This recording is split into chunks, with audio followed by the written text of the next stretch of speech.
Residents have a lot to say when it comes to how the City of Yellowknife handled the 2023 wildfire evacuation.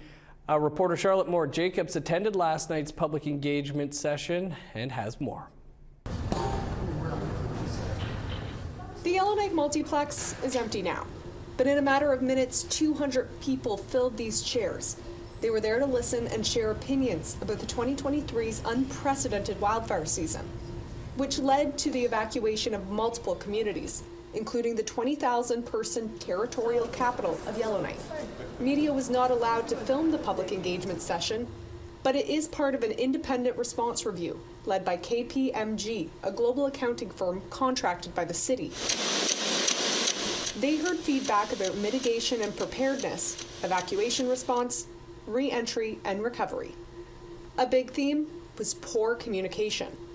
Government told residents up until the last minute they would just shelter in place and wouldn't have to evacuate.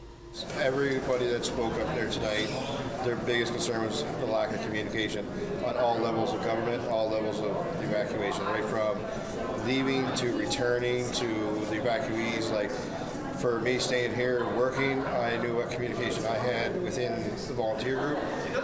But then you hear from the people that were down south that were in different evacuation centers what the struggles went through in that. Not everyone left during evacuation. Scott Yulee was one of 150 volunteers who stayed behind. Volunteers helped Fire Smart. They fed firefighters, checked on residents' dwellings, and assisted contractors helping to defend the city. Folks also expressed frustration in the government's lack of wildfire defenses, not investing in fire breaks and sprinklers until the fire was at their doorsteps. Many spoke of disparities in their experiences during evacuation. Elders and young families who left by plane were subjected to long lineups, which lasted hours, if not days. Some stayed in hotels, while others slept in evacuation centers peppered across Alberta, relying on meal vouchers. To have a disaster plan in place. They could have used the Red Cross from the beginning. I spoke on the homelessness because we had over 369 homeless.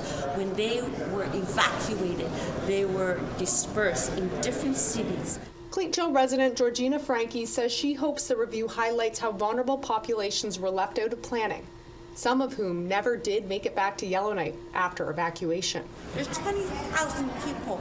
Why do we have over 300 Indigenous homeless? The city says they hope to apply lessons learned from last year into their plans for this wildfire season.